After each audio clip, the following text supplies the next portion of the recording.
Hello students, today we will discuss about the mechanism of SDS page, and here these are the components of SDS pages like the gel, the buffer, type of buffer used in the SDS page and type of gel used in the SDS page. So there we discussed earlier. There are two type of gel generally used in the SDS page, and that is known as discontinuous gel electrophoresis. That means that gel or type of gel are discontinuous.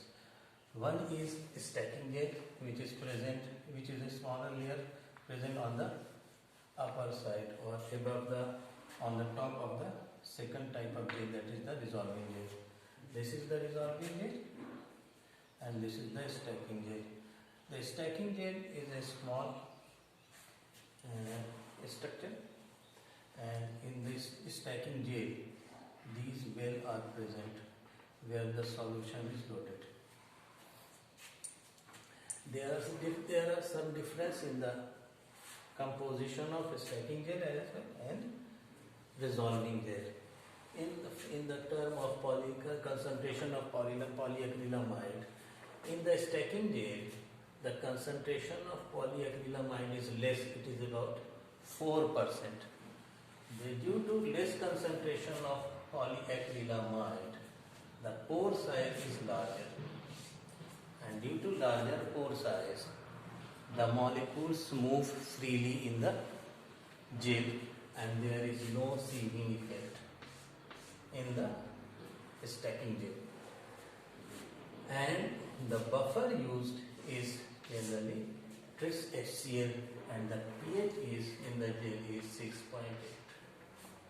So the concentration of polyacrylamide is 4%, pH is 6.8, pore size is larger due to less concentration of polyacrylamide, and due to large pore size the molecule moves freely and there is no sieving effect. All the molecule moves freely due to larger pore size, and the buffer used is tris HCl. There is difference in the resolving gel in terms of concentration of polyacrylamide. The concentration of polyacrylamide varies between 8% to 15% depending on what type of protein is to be resolved or is to be separated, or what type of protein is present in the sample. Accordingly, the resolving gel is prepared. Accordingly, the concentration of polyacrylamide is used. It is between 8% to 15%, and the pH is high towards the basic side. It is 8.8, and due to higher concentration of polyacrylamide, the size of the pore is smaller. That means it shows sieving effect, and all the molecules does not move with equal speed, and the movement is restricted. Movement is slowed down, and larger molecule shows moves with less speed, whereas the smaller molecule moves with higher speed. That means there shows sieving effect, and this sieving effect results into the separation of protein molecules of different sizes, and the buffer used is tris HCl. And what are the buffer used? There are three types of buffer used in the SDS page. First is sample loading buffer. The sample loading buffer is the buffer in which the sample is put or loaded. Okay? And the whole structure the whole solution containing the sample is put into this well. And what are the components? We have already discussed about the role of SDS and the role of beta mercaptoethanol. What is the role of bromophenol blue? This contains the sample loading buffer contains SDS, beta mercaptoethanol, bromophenol blue, tris HCl as a buffer, and glycerol.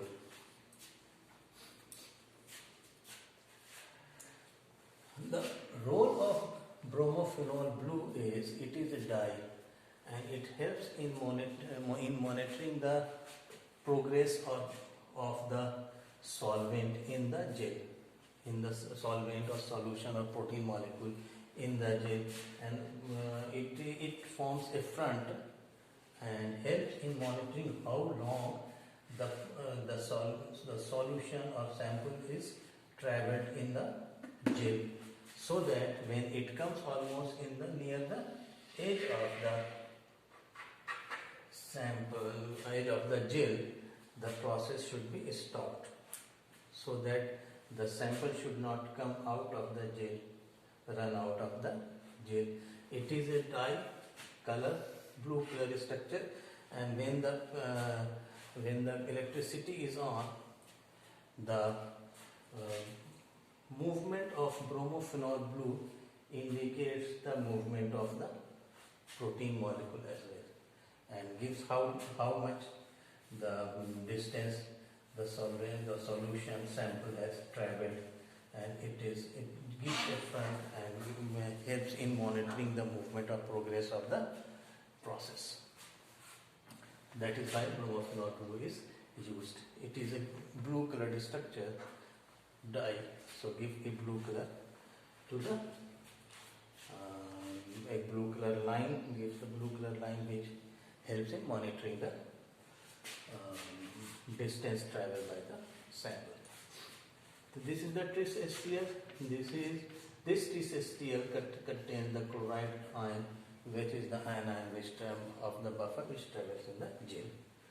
And this is the glycerol. Glycerol increases the density of the sample solution and helps in protein sample molecule to settle in the bottom of the well and does not come out of the well when it is loaded. So it is used just to give it some more density so that it comes into the bottom of the well. So it travels within the gel and not come out of the gel. That is the role of glycerol. And the second one is running buffer. The running buffer which is used for the conduction of current, and this is the container which contains the running buffer. The running buffer has a pH of 8.3. Here it contains the buffer, it also contains the buffer. So this is the running buffer which has glycine as buffer and STS. And the buffer present in the gel is called gel buffer. Gel buffer contains the HCl and SDS, ammonium persulfate and phthalate, which is used for the formation of, along with the polyacrylamide and bisacrylamide. And there are two types of gel, that is why there will be two types of gel buffer. One is stacking gel buffer and another one is resolving gel buffer, which contains such characteristic like less polyacrylamide here, and pH will be 6.8, if the pH will be 8.8, and the pH of the running buffer will be 8.3. So these are the buffer, this is the gel, and this is the setting of the electrophoresis. Here this is the acrylamide gel containing the stacking gel and the resolving gel. This is the way where the sample is loaded along with the buffer, and this is the container containing the running buffer, tank containing the running buffer of the pH 8.3. This is another tank which contains the running buffer. So this running buffer is attached to cathode, and this running buffer at the bottom is attached to anode. So when the switch is on, electrophoresis starts. and the protein molecule present in the well, because it has a negative charge, protein has a negative charge, it will move away from the negatively charged electrode towards the positively charged electrode. That means it will move downward through the gel. One thing is important: when the electricity electrophoresis start, the protein molecules comes down first in the stacking gel. In the stacking gel, when there is large pore size, all the protein molecules will move with freely in equal speed, and in the stacking gel there are three types of anion. One is protein itself, another one is glycine, another one is glycine, and third one is chloride. Chloride ion is present in running buffer, and glycine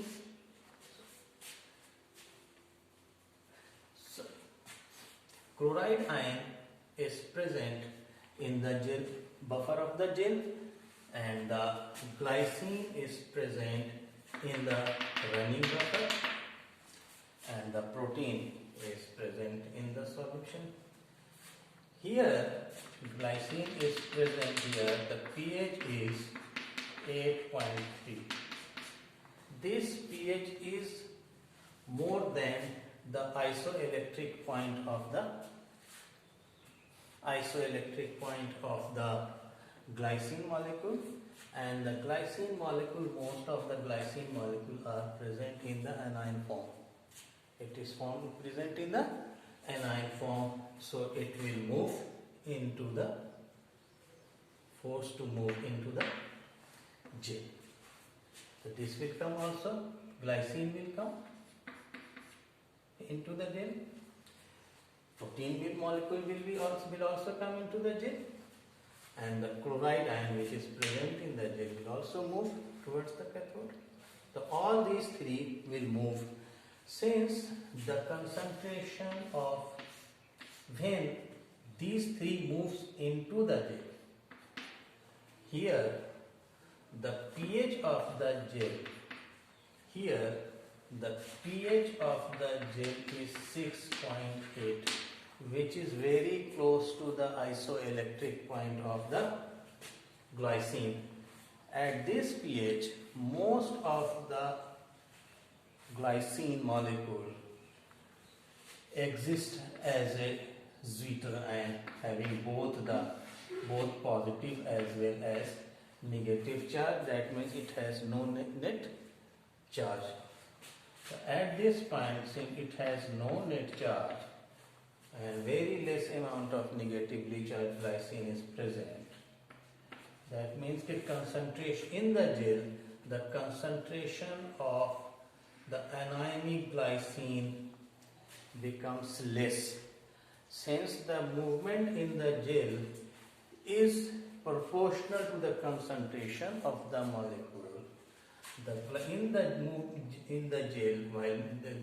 gel, the movement sequence of the movement is different, like this, and the sequence of the movement will depends upon the concentration of these three anions. The concentration in the stacking gel, the concentration of glycine anion is least, so the movement will be less. So here will be glycine. Protein concentration is more than the glycine in the gel. So here will be protein, and the chloride ion, same, it is a small molecule and very large concentration is present. The chloride ion will be ahead of all these two. It will be in the front, and this will be the trailing front. It will be behind. Glycine will be here, the chloride will be here, and in between this will be the protein molecule. Since this glycine has very small amount of anions, this has very large amount of anion. That means that there will be a potential gradient between this glycine and this chloride ion. And in between this protein will exist, and this will move like this. First glycine, then protein, then chloride. As these three type of molecules comes at the edge of the dissolving edge of the